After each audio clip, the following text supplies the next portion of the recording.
The scent hit me first, pine needles crushed underfoot, winter air crystallizing in lungs, something untamed that made my skin prickle with warning. Voices hushed around me as I moved through the grand hall, my fingers trailing along the smooth wooden panels that lined the walls. The mating ceremony was in full swing, a cacophony of sound that both guided and disoriented me, glasses clinking, nervous laughter, the rustle of formal attire, and beneath it all, the low thrum of anticipation that vibrated through the floor. "Just find an empty seat, Evelyn," my sister Mara whispered, her hand briefly touching my elbow before disappearing. I knew what she wasn't saying, that she had her own prospects to pursue tonight, that babysitting her blind Omega sister wasn't part of her plan. I couldn't blame her. In our pack, the annual mating ceremony represented opportunity, the chance to form alliances, to be chosen, to rise in status. For someone like me, it represented something else entirely. Another reminder of my place at the edges. I clutched my grandmother's pendant tighter, feeling the worn silver warm against my palm. "Trust what you sense beyond sight," she'd told me before she died, pressing the crescent moon charm into my hand when I was just 12. "Your other senses will never lie to you." 7 years later, her words remained my anchor in a world designed for those who could see. The pendant was my only inheritance. That, and the rare Omega abilities that had manifested alongside my blindness.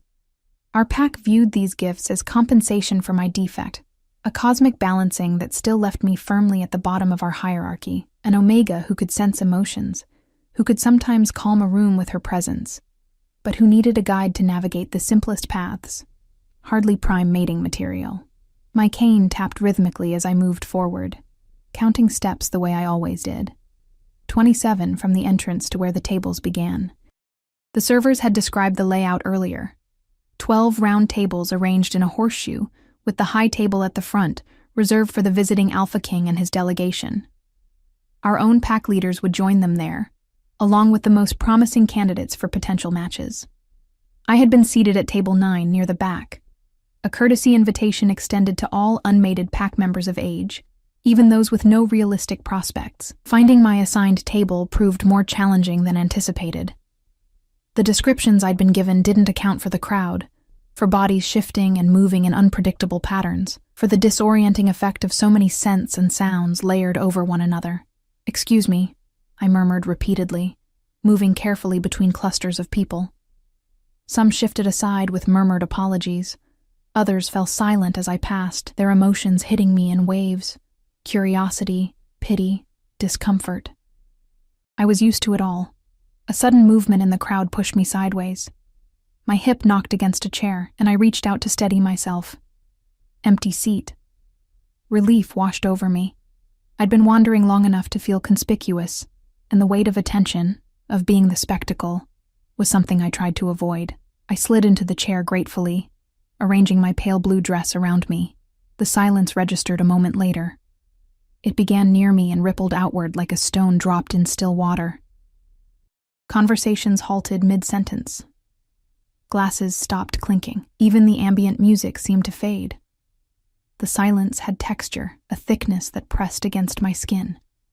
"You seem lost," said a voice beside me, low and controlled, but with something untamed beneath the surface. The scent intensified, pine and winter, and something else.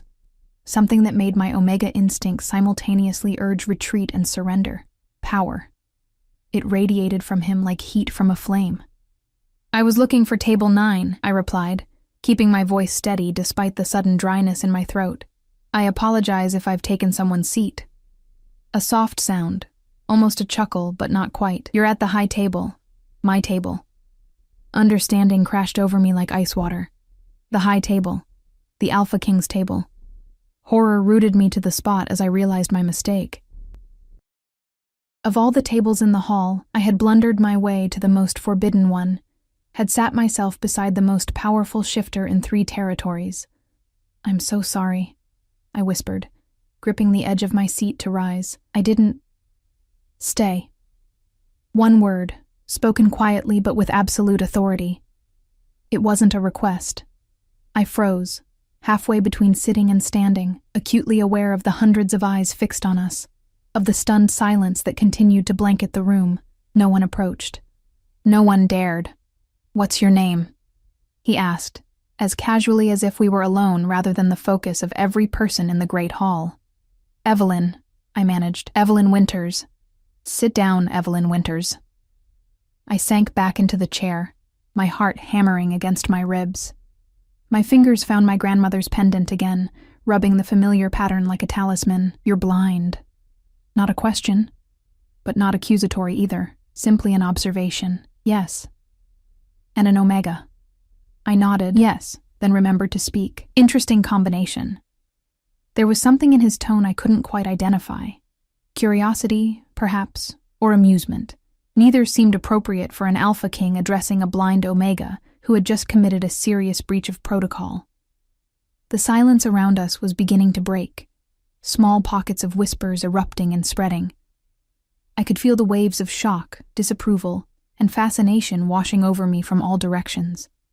My pack leaders would be mortified. This kind of misstep could damage relationships, could reflect poorly on our entire pack's standing. "Alpha King Blackwood," came another voice, tight with tension. "Our pack Alpha, Richard Grant. Please accept our deepest apologies for this disruption. Evelyn is joining me for dinner," the Alpha King finished, his tone brooking no argument. "As my guest." A fresh wave of shock rippled through the hall. I felt my cheeks burning, my breath catching in my throat. "Of course," Alpha Grant responded after a moment, his confusion and concern bleeding into his scent. "As you wish, Your Majesty." Footsteps retreated. The ambient noise of the ceremony gradually resumed, though now underlaid with an electric current of speculation and disbelief. "You're trembling," the Alpha King observed quietly. I was. My hands shook slightly in my lap, and I pressed them against my thighs to still them. "I've disrupted your ceremony." "I never meant to. The ceremony was boring me," he interrupted. "Protocol and posturing. You're the first genuine thing to happen all evening." I didn't know how to respond to that. Genuine wasn't a quality often valued in our world of careful hierarchies and calculated alliances, especially not when it came packaged in a blind Omega who couldn't even find her assigned seat. "Tell me, Evelyn Winters, do you know who I am? Beyond my title?" The question puzzled me. "You're Alpha King Blackwood. Your territory spans the northern mountains and forests. You rule 3 major packs and a dozen minor ones. Those are facts about my position, not about who I am." Something in his voice, a challenge perhaps, or simple curiosity, made me pause. I considered my next words carefully. "No," I admitted finally. "I don't know who you are. I only know what others say about you." "And what do they say?" I hesitated. Honesty seemed dangerous, but lying to an Alpha King would be worse. "They say you're powerful, ruthless when necessary, that you've brought prosperity to your territories, but that you rule with an iron fist, that you've rejected every potential mate presented to you for the past 5 years." A soft exhale, almost like satisfaction, accurate enough. "And what do you sense about me, Evelyn Winters? Beyond what you've been told?" The question startled me. Few people acknowledged my abilities. Fewer still invited me to use them. I hesitated, then tentatively extended my senses toward him. Alpha emotions were notoriously difficult to read. Their energy ran hotter, more controlled, layered with complexity that could overwhelm an unpracticed Omega. But beyond the intimidating power that radiated from him, I sensed something unexpected. Loneliness. Not the simple absence of company, but something deeper, more profound. The isolation of someone perpetually surrounded yet never truly seen. "Sadness," I said softly before I could reconsider. "Loneliness, frustration. You're tired of something. Or someone." I stopped abruptly, horrified at my own boldness. The silence between us stretched, taut with tension. I braced myself for anger, for dismissal. "Remarkable," he said finally, his voice so low I almost missed it. "Most people see only what they expect to see." "I don't see it all," I reminded him, a small, nervous smile tugging at my lips before I could stop it. His laugh surprised me, deep and genuine. It rumbled through the air between us. Conversation around us stuttered again as heads turned in our direction. No, I suppose you don't. There was a smile in his voice. Perhaps that's why you see more clearly than most. Before I could respond, there was a flurry of movement and the sounds of servers approaching with the first course. The clink of fine china and silver, the subtle thud of crystal glasses being placed, the rich aromas of expensive food wafting through the air. "May I?" he asked, and before I could determine what he was asking permission for, I felt his hand cover mine on the table. His touch sent a jolt through me, warm, strong fingers curling around mine with surprising gentleness. The table setting is elaborate. I'll guide you. It was unheard of. An Alpha King, the Alpha King, personally assisting an Omega with something as mundane as navigating a place setting. I could feel the shock emanating from those around us, could practically hear the thoughts racing through their minds. What game was he playing? What did he want with the blind Omega girl? But his touch held no ulterior motive that I could sense, only a straightforward desire to help. And beneath that, something that felt strangely like curiosity. "Thank you," I murmured, allowing him to guide my hand to each item, describing their positions with the precision of someone accustomed to giving clear commands. "Wine glass at 2:00, water at 12, salad fork outermost on your left, dinner fork next to it, knife and soup spoon to your right." His voice remained low, meant only for me, despite the strained attention of everyone around us. As he spoke, his thumb traced small circles on the back of my hand, an unconscious gesture that seemed at odds with the composed Alpha King everyone feared. "You've done this before," I observed, surprised by the ease with which he guided me. A brief hesitation. My mother lost her sight in her final years. The simple admission, personal, almost vulnerable, surprised me more than anything else that had happened. Alpha Kings didn't share personal details, didn't expose potential weaknesses, especially not with random Omegas they'd just met. "I'm sorry," I said softly. It was a long time ago. His hand withdrew from mine, and I felt the sudden absence of his warmth like a physical thing. The first course arrived, and conversation around us gradually resumed, though I could feel the weight of attention still fixed firmly on our unlikely pairing. Questions hung in the air, unasked but pressing. Why would the Alpha King, known for his exacting standards and rejection of countless suitable matches, show such marked attention to a blind Omega from a minor pack? I had no answers, only the pendant warm against my skin, my grandmother's words echoing in my mind. "Trust what you sense beyond sight." And what I sensed from the Alpha King beside me was far more complex than the simple ruthlessness of his reputation. As the first course progressed, I became increasingly aware of how my presence beside Alpha King Blackwood had disrupted the carefully orchestrated event. Whispers fluttered around us like nervous birds, and I could feel the stares, some curious, others hostile, boring into me from all directions. The women who had been positioned strategically at the high table, potential mates carefully selected for their bloodlines and abilities, radiated resentment that prickled against my skin. "They're all watching us," I murmured, keeping my voice low enough that only he could hear. "Let them," he replied, unconcerned. There was a slight shift in his posture. I felt it more than heard it, as he leaned closer. "Are their judgments bothering you, Evelyn?" The way he said my name sent an unexpected shiver down my spine. No one spoke to me that way, with interest, with focus, as if my answers actually mattered. "Not their judgments," I admitted, carefully navigating my fork to spear a piece of something delicate and herbed. "I'm used to those. It's the attention. I prefer to remain unnoticed." "An unusual preference for someone attending a mating ceremony," he observed, amusement coloring his tone. I felt heat rising in my cheeks. My attendance wasn't exactly optional. All unmated pack members of age are required to participate. I paused, then added with a small smile, though I suspect my invitation was more formality than expectation. "Because you're blind?" His directness was jarring. Most people avoided mentioning my condition directly, as if blindness were contagious through mere acknowledgement. "Partly," I conceded, "and partly because I'm different, even for an Omega." The conversation around us ebbed and flowed, but I remained acutely aware of his attention, focused solely on me with an intensity that was both flattering and unnerving. I wondered if this was how it felt to be seen, truly seen, beyond the surface. Different how? He prompted when I didn't elaborate. I hesitated. My unusual abilities were not something I discussed openly, especially not with strangers. Even within my own pack, they were viewed with a mixture of superstition and wary acceptance. Useful tools in certain situations, but also reminders of my otherness.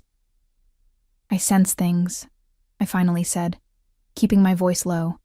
Emotions, intentions, sometimes deeper truths. My fingers found my grandmother's pendant again, tracing its familiar curves. My grandmother was the same. She called it the Omega's gift. A rare ability, he commented, his voice thoughtful, particularly in its developed form. I tilted my head, surprised. You know of it? I make it my business to know of all significant gifts that appear in the territories under my protection. A pause, then. Though I was led to believe the gift had died out in these regions generations ago, there was something in his tone, a particular emphasis, a careful neutrality, that made me wonder what he wasn't saying. Before I could consider it further, servers approached to clear our first course and bring the second. As the meal progressed, I became aware of another sensation beneath the constant hum of attention, something darker, sharper, directed at us from across the room. Not simple curiosity or disapproval, but something that felt like hatred. Pure, concentrated malice that made my skin crawl.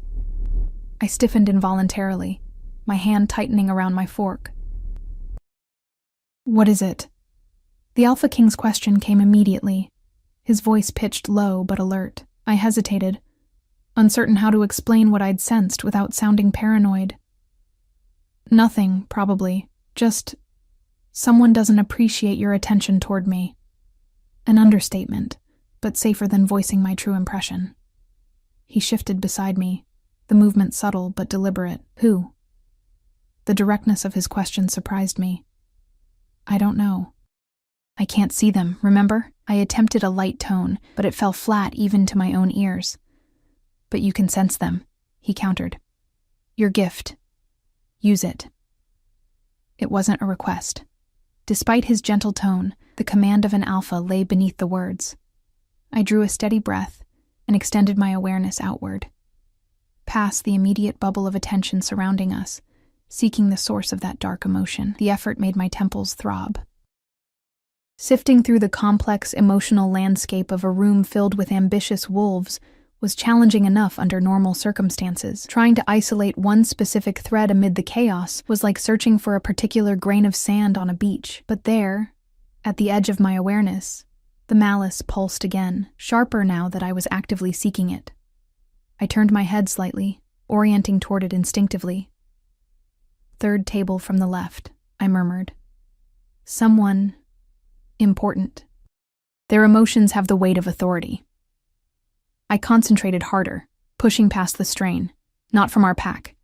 Their scent is different, colder, like stone and still water. Beside me, the Alpha King went utterly still, not the stillness of surprise, but the deadly immobility of a predator preparing to strike. His scent changed subtly, taking on a sharper edge that made my Omega instincts want to bare my throat in submission. Interesting, he said finally, his voice controlled, but with something dangerous lurking beneath.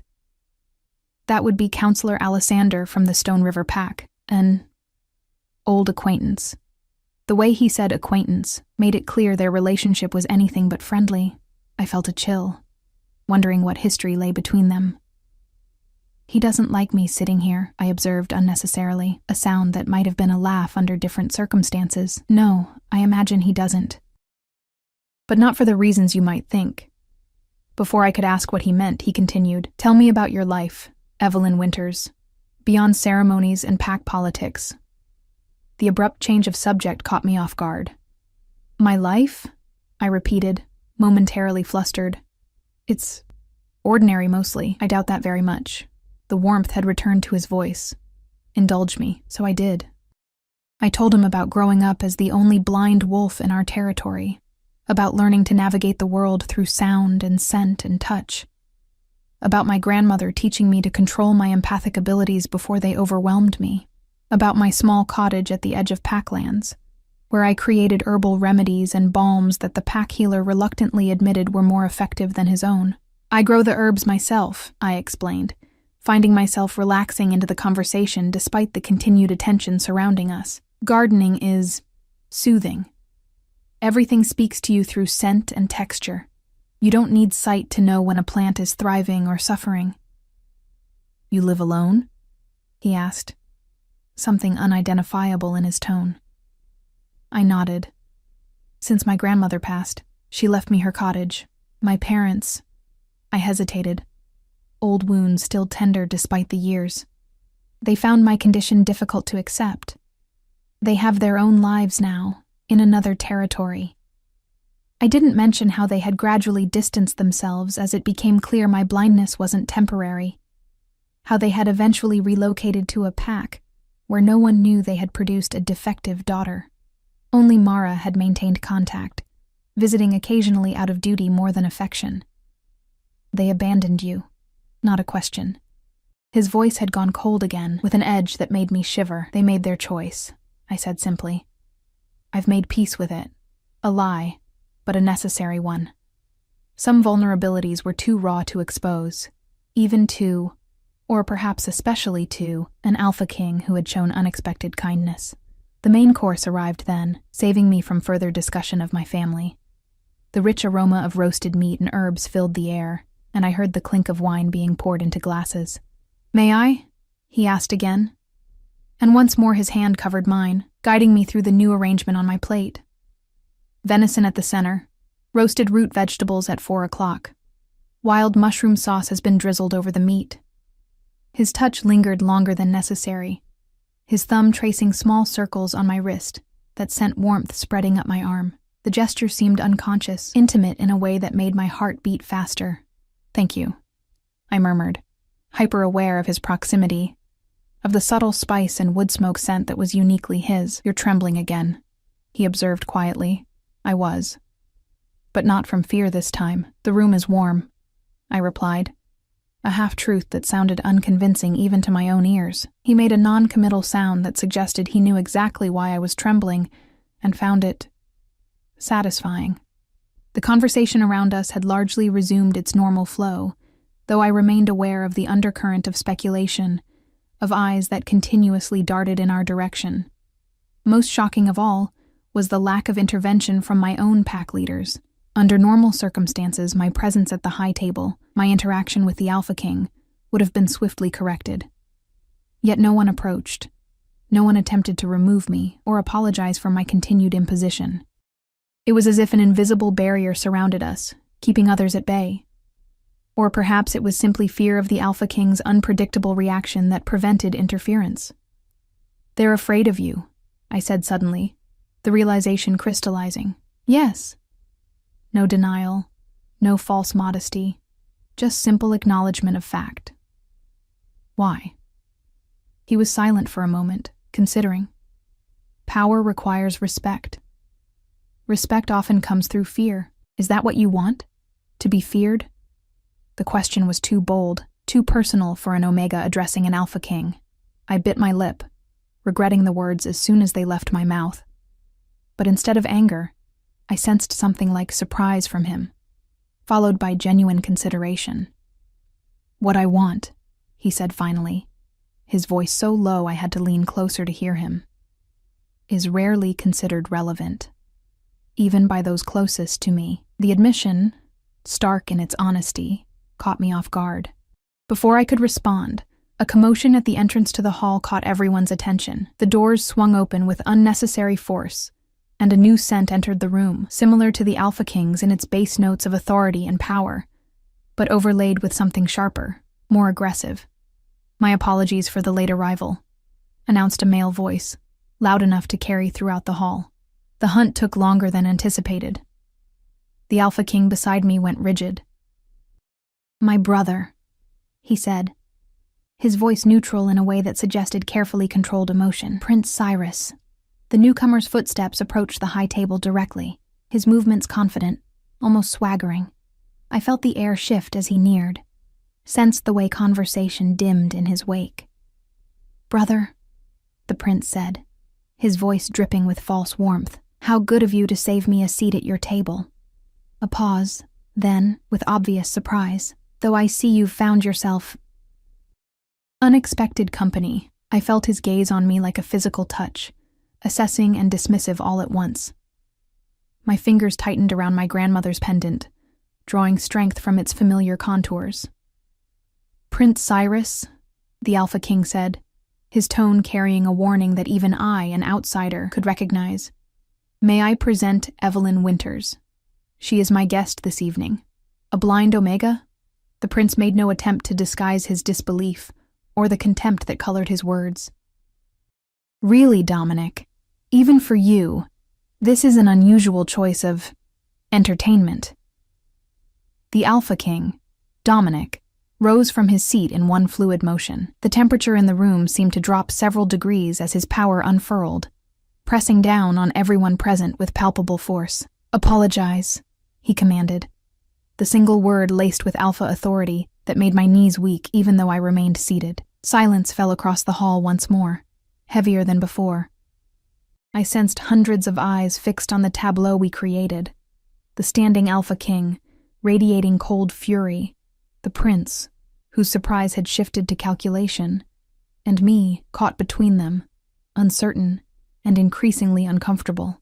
"Come now, brother," Prince Cyrus said, his tone conciliatory, though I sensed no genuine remorse. "Surely you haven't developed such delicate sensibilities. I meant no offense to your guest." "Yet offense was given," Dominic replied, his voice deadly quiet. "Apologize to Lady Winters. Now." Lady Winters, the honorific, typically reserved for wolves of significant status, sent a ripple of shock through the room. From the prince, I sensed a flash of genuine anger quickly masked by careful control. "My apologies, Lady Winters," he said, the words formal and empty. I spoke without thought. I inclined my head slightly, unsure of the proper protocol for accepting an apology from royalty. "No harm done, Your Highness." Dominic remained standing until his brother had moved away to take a seat elsewhere at the high table. Only then did he lower himself back beside me, his movements controlled, but with an underlying tension that hadn't been there before. "Your brother doesn't approve of me," I observed quietly, once conversation had grudgingly resumed around us. "My brother doesn't approve of anything that isn't his idea," Dominic replied, a thread of old frustration woven through his words. "Pay him no mind." But I could sense there was more to it, layers of history and conflict between the brothers that ran deeper than simple rivalry. And I couldn't shake the feeling that I had somehow become a pawn in a game whose rules I didn't understand. The remainder of the meal passed in a strange blend of tension and unexpected connection. Despite the prince's interruption and the continued attention from the room, Dominic and I fell into conversation that felt almost natural. He asked questions about my life, my abilities, my small acts of independence that others might take for granted, and he listened to my answers with genuine interest that made me feel seen in a way I'd never experienced before. "The full moon approaches in 3 days, he commented as dessert was served, something decadent with chocolate and berries whose scent made my mouth water. "Do you run with your pack during the change?" I hesitated, my spoon pausing halfway to my lips. The question touched on yet another way I differed from other wolves. "Sometimes," I said carefully. "The shift affects me differently. I retain more human consciousness than most." I set my spoon down, suddenly less interested in the dessert. "The pack finds it unsettling. They prefer I run the boundaries, away from the main hunting groups." What I didn't say was how lonely those runs could be, trotting along familiar paths while the joyful howls of my packmates echoed in the distance, always conscious of the invisible line separating me from their communal experience. "Your wolf sees without eyes?" he asked, genuine curiosity in his voice. I nodded. "Better than my human form, actually. Scent and sound become sharper, more vivid. I can map the forest in my mind through them." A small smile touched my lips at the memory. The first time I shifted after losing my sight, it was like rediscovering a world I thought was gone forever. "When did it happen?" Your blindness. I was born with sight, I explained. Lost it gradually between ages 8 and 10. An autoimmune response, the healer said. My wolf blood attacking my human parts. I shrugged slightly. By my 11th birthday, the world was darkness. He was quiet for a moment, and I sensed him processing this information, fitting it into whatever picture he was forming of me. Yet you adapted, he observed finally, created a life despite the limitations others would have accepted. There was something like admiration in his voice that made my cheeks warm. I had little choice, I replied honestly. My grandmother refused to let me hide away or be treated as an invalid. Sight is just one way to perceive the world, she would say. Not even the most important one. My fingers found the pendant again, remembering the fierce old woman who had shaped so much of who I'd become. Dominic noticed the gesture. That pendant. You touch it often. It holds significance for you. It was hers, my grandmother's. I hesitated, then lifted the silver crescent moon on its chain, holding it out slightly. Would you like to see it? I felt his surprise at the offer, followed by something warmer. I would, he said, and his fingers brushed mine as he took the pendant, sending that now familiar warmth through my skin. It's old, he observed after a moment. The craftsmanship is unusual. These symbols along the edge, they're from the old language, protective runes. My breath caught. You can read them? My grandmother said they were special, but she never translated them for me. He made a sound of confirmation. They're a ward against deception. Truth will find you in darkness. He paused, then added more quietly, a fitting guardian for someone with your gifts. As he returned the pendant to my palm, his fingers lingered against mine longer than necessary. The contact sent a jolt of awareness through me, different from before, more intense, more deliberate. Evelyn, he began, his voice dropping to a register that made my skin prickle with anticipation. There's something A sharp voice cut through whatever he had been about to say. Your Majesty, forgive the interruption. The voice belonged to a woman, cultured and commanding. The ceremonial toast is traditionally given after dessert, and the hour grows late. I felt Dominic's irritation like a physical thing, but when he spoke, his voice betrayed none of it. Of course, Lady Serena, tradition must be observed. The woman, Lady Serena, radiated satisfaction tinged with something darker. I sensed her gaze sweep over me, dismissive and calculating all at once. Perhaps your guest would be more comfortable elsewhere during the formal proceedings, she suggested, false concern dripping from her words. The ceremonial rituals can be quite complex for those unfamiliar with court protocol. Before Dominic could respond, I placed my napkin beside my plate and straightened my shoulders. You're absolutely right, Lady Serena. I wouldn't want to interfere with tradition. I turned my face toward where I sensed Dominic beside me. Thank you for your kindness, Your Majesty.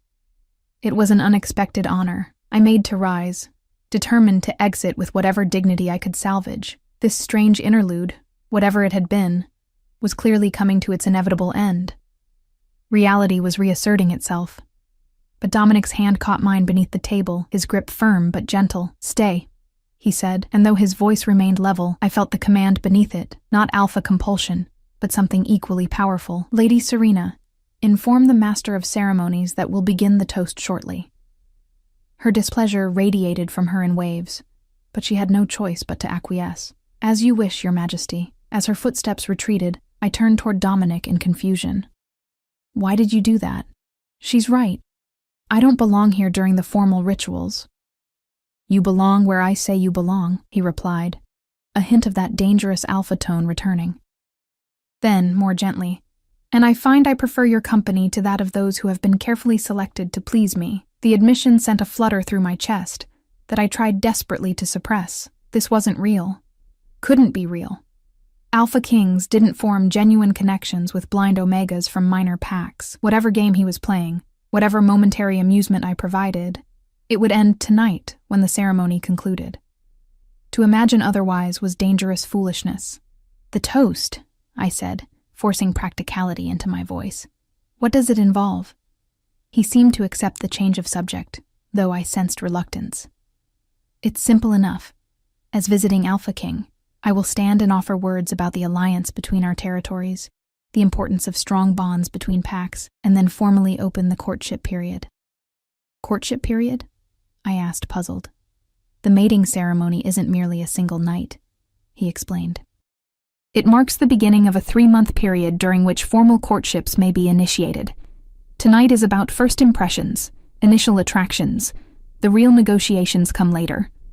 Before I could respond, a hush fell over the room as someone, presumably the master of ceremonies, struck a crystal goblet with a silver spoon, the clear tone ringing through the hall.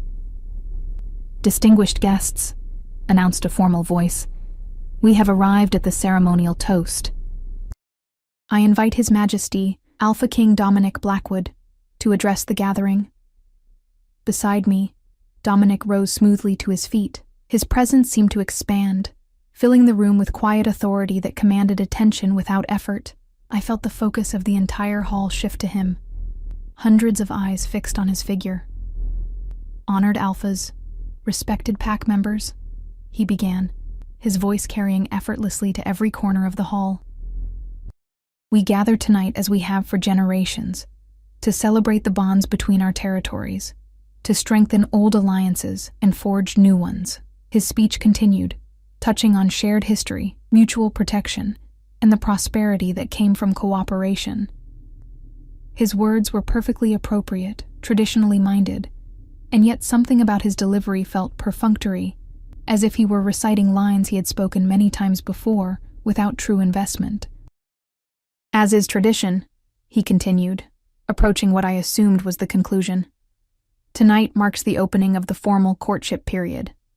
For 3 moons, those who have found potential matches may pursue their interests according to ancient custom and protocol." He paused, and I sensed a shift in his demeanor, something more authentic breaking through the formal facade. "Tradition serves a purpose," he said, his tone subtly different.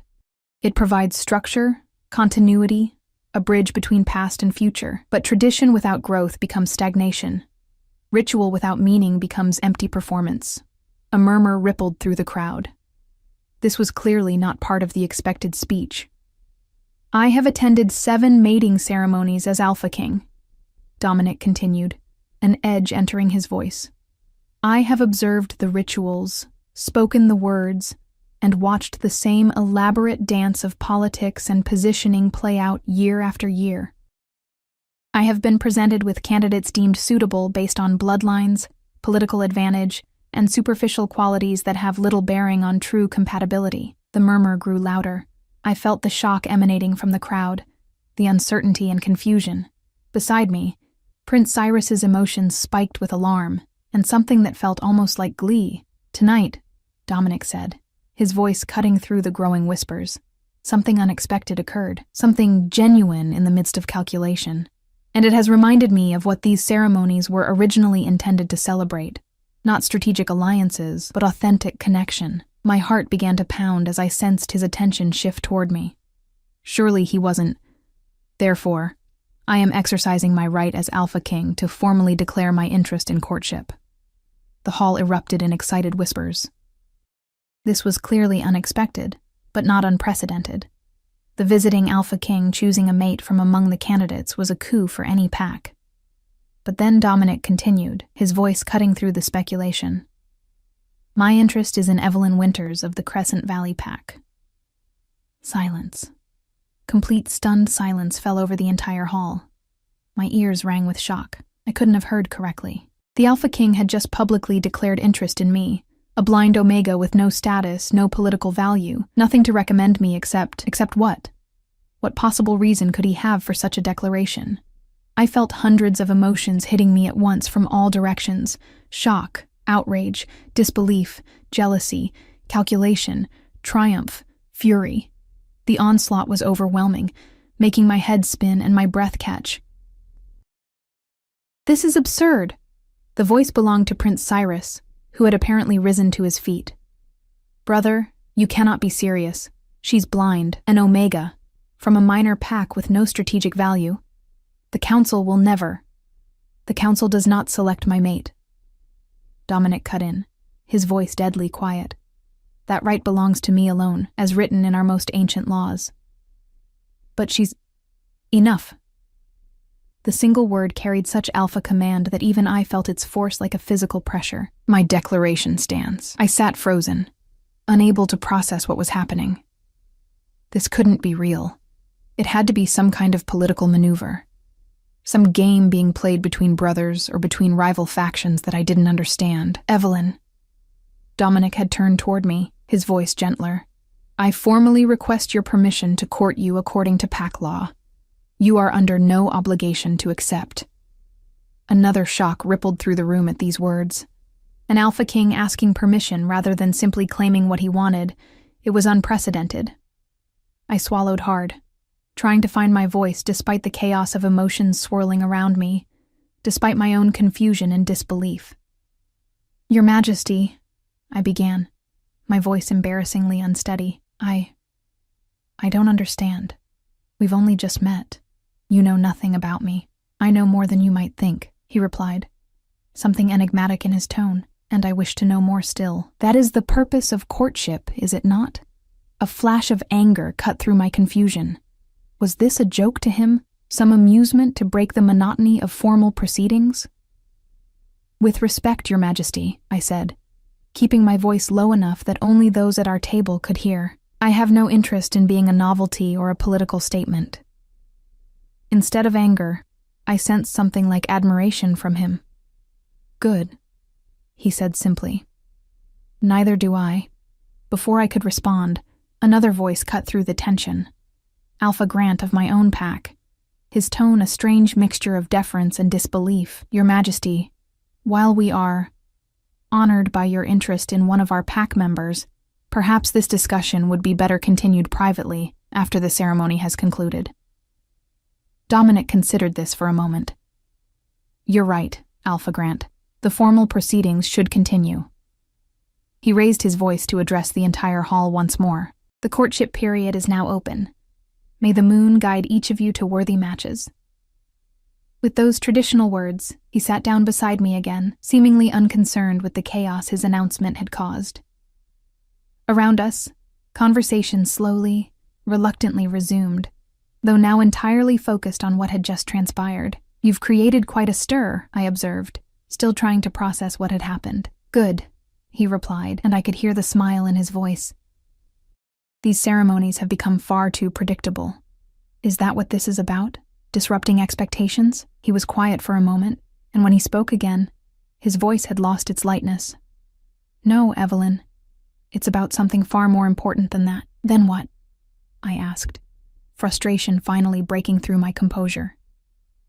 What possible reason could the Alpha King have for declaring interest in someone like me? His hand found mine under the table, his fingers intertwining with mine in a gesture that felt startlingly intimate.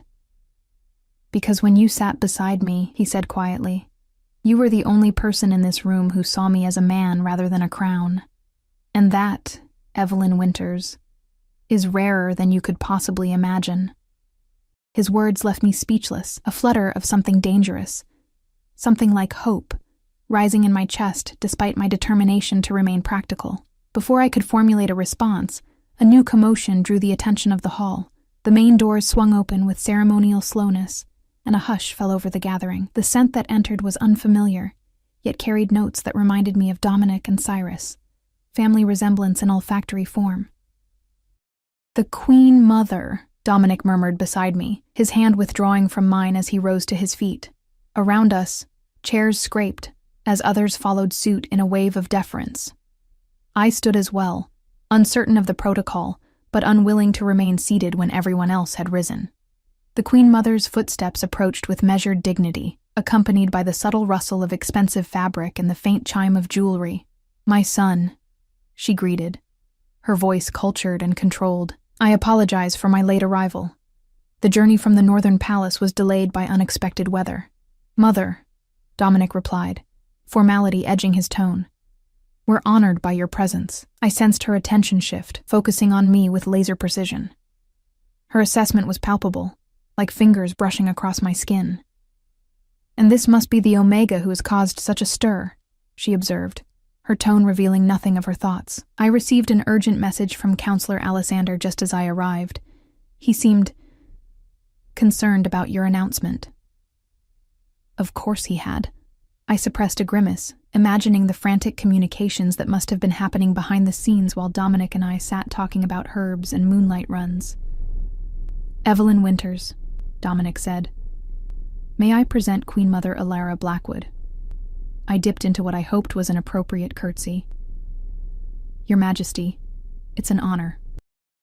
"Look at me, child," she commanded softly. I raised my face toward her voice, aware of the irony of her request. "I'm afraid I cannot see you, Your Majesty. I've been blind since childhood." "I'm aware," she replied, surprising me. Then, even more surprisingly, she reached out and gently took my face in her hands, her touch cool and assessing. I remained perfectly still, conscious of the hundreds of eyes watching this unusual interaction. Her fingers traced the contours of my face with delicate precision, lingering briefly at my temples. The touch wasn't invasive, but felt ceremonial somehow, ancient.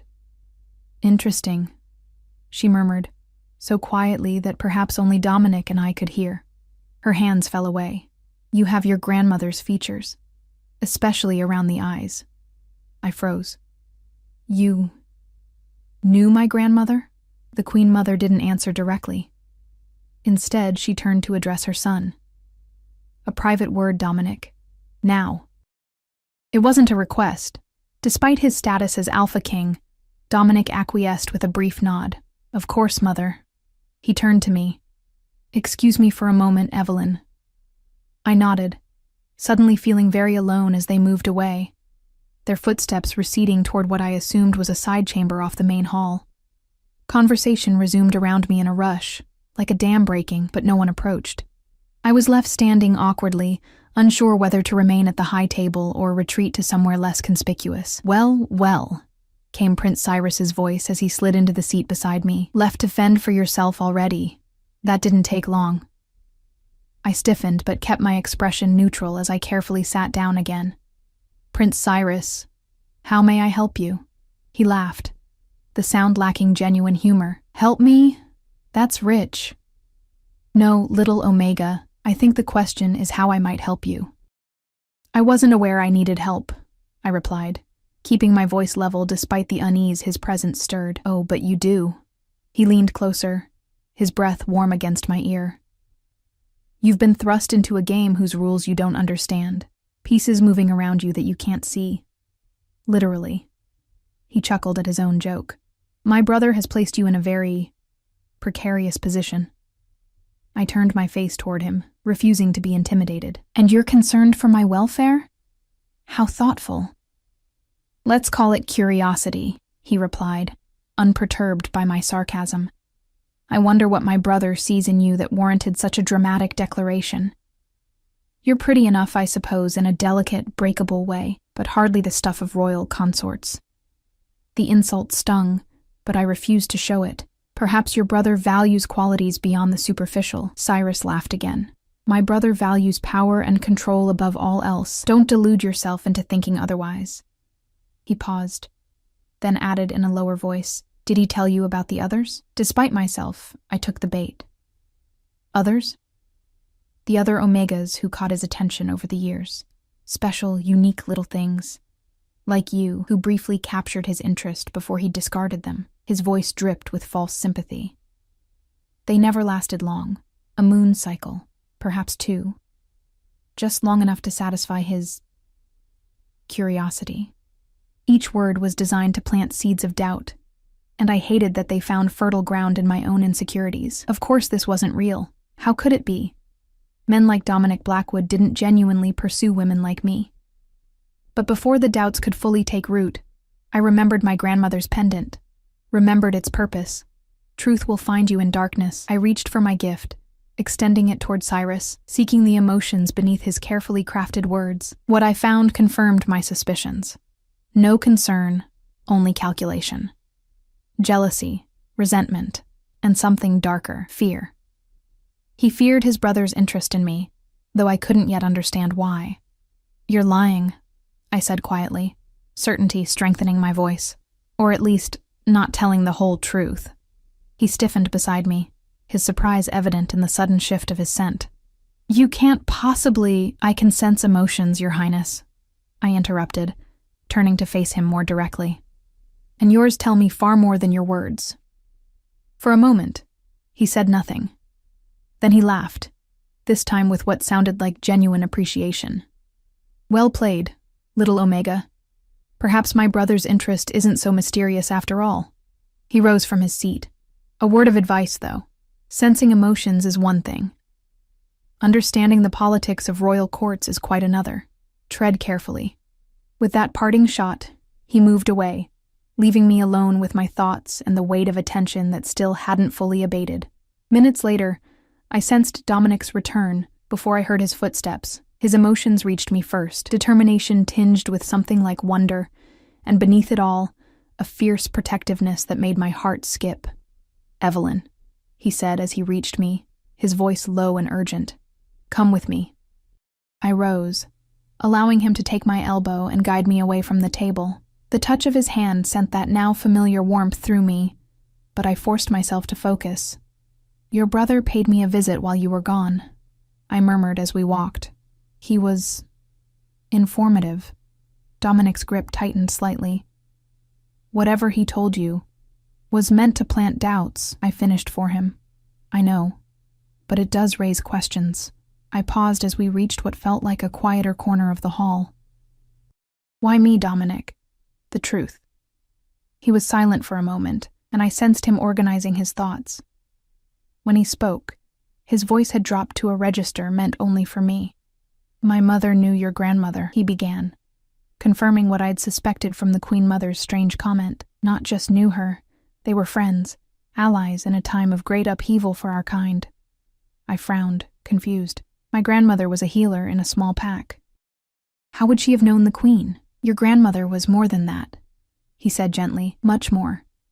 She was one of the last true seers among our kind, wolves gifted with the ability to sense truth beyond appearances, to glimpse threads of possible futures, a rare and powerful gift that made her both valued and feared." My fingers found my pendant, clutching it as if it might confirm or deny his words.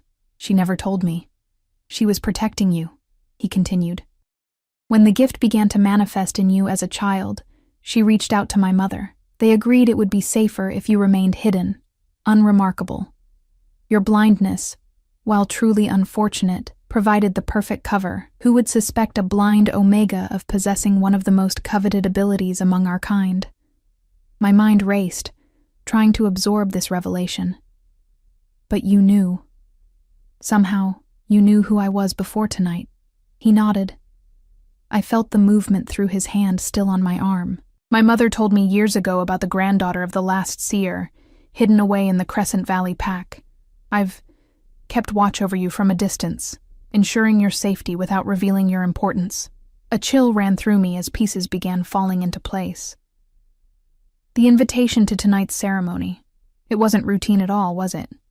"No," he admitted. "When the time came to choose which packs would attend this year's ceremony, I specifically requested Crescent Valley's participation." Anger flared, hot and unexpected. "So tonight was planned? Some elaborate scheme to— what? Acquire the last seer's granddaughter for your court? Add my supposed gifts to your collection of powers?" "No," he said firmly, his free hand coming up to cup my cheek. The touch was gentle but insistent, turning my face toward his. "The invitation was deliberate, yes. But everything that happened after you sat beside me, that was real, Evelyn, completely unexpected and completely real." I wanted to believe him. Everything in me yearned to accept the warmth in his voice as genuine. But doubt, once planted, is difficult to uproot. "How can I trust that?" I whispered. "You're an Alpha King. Politics and strategy are in your blood. Use your gift," he said simply. "You sensed the truth of Cyrus's deception. Now sense the truth of my words." It was a fair challenge. I drew a steadying breath and opened my senses fully to him, reaching past the surface to the emotions beneath. What I found nearly took my breath away. A complex tapestry of feelings, rich and deep.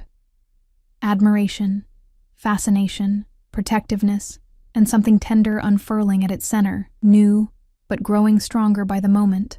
No calculation, no cold strategy, Just a man discovering something precious and unexpected. Oh, I breathed, momentarily overwhelmed by the intensity of what I'd sensed. His thumb traced a gentle arc across my cheekbone. Do you believe me now? I nodded slowly, unable to deny what my gift had shown me so clearly. But I still don't understand. You're the Alpha King. You could have any mate.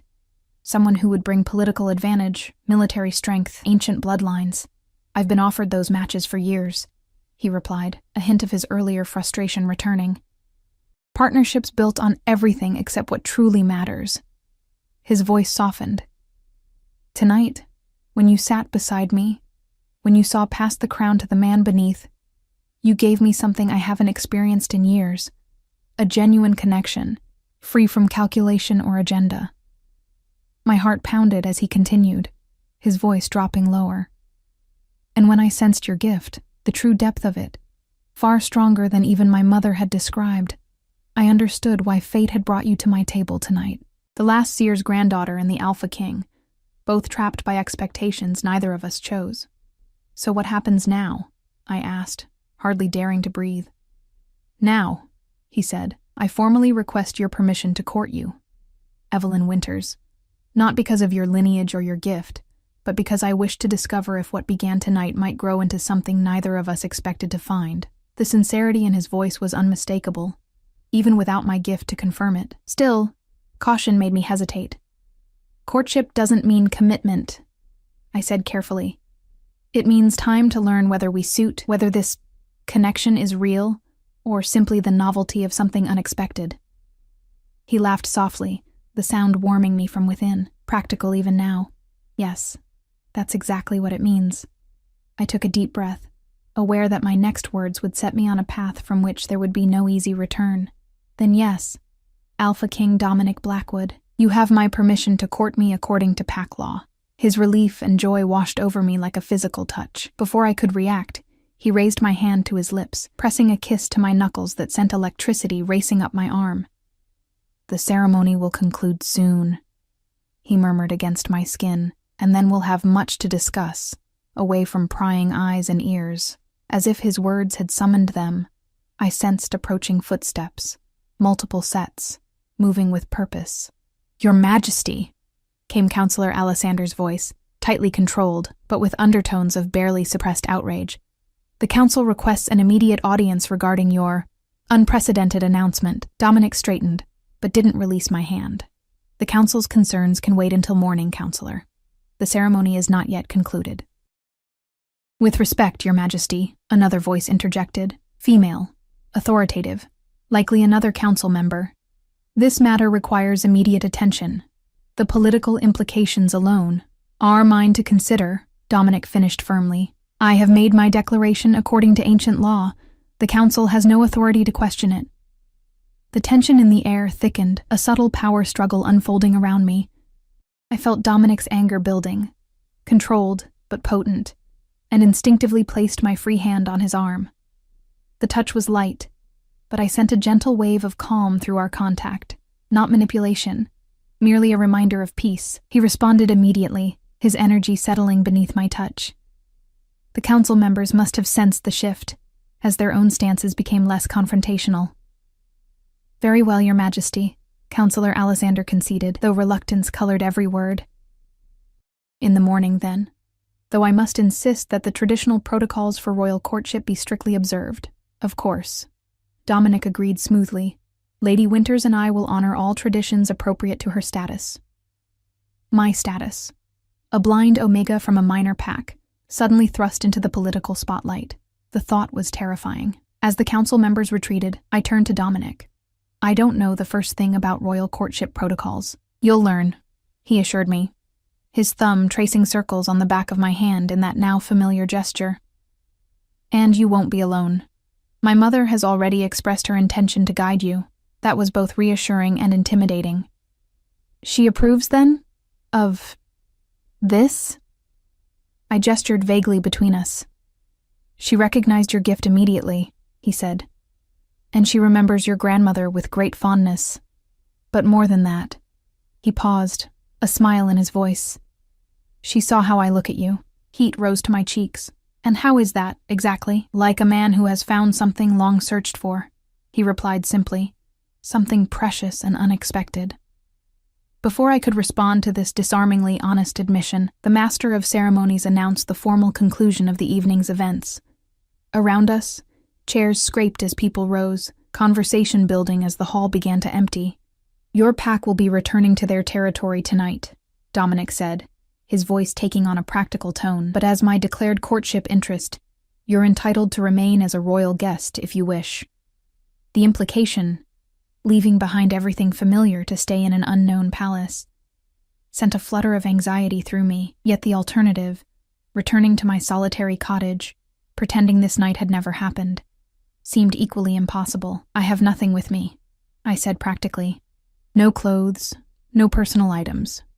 All can be provided," he assured me. "But the choice must be yours, Evelyn. I won't pressure you." I thought of my small garden waiting for morning tending, my herbs that needed harvesting, the comfortable routine of my solitary life. Then I thought of the connection I'd felt with this man in just a few hours. A connection unlike anything I'd experienced before. My fingers found my grandmother's pendant one more time. "Truth will find you in darkness." Perhaps this was what she had been preparing me for all along. "I'll stay," I decided, my voice stronger than I expected, at least for now. To see where this courtship leads. His joy radiated from him like physical warmth. "I was hoping you'd say that." He offered his arm formally. "Shall we depart then? My carriage awaits." As I placed my hand on his arm, I felt countless eyes following our progress toward the exit. Whispers trailed in our wake like autumn leaves, speculation and shock and calculation all swirling together. This night had upended expectations, disrupted carefully laid plans, and set in motion consequences neither of us could fully predict. Yet, as we stepped from the warm hall into the cool night air, the scent of pine and promise surrounding us, I found myself filled with unexpected certainty.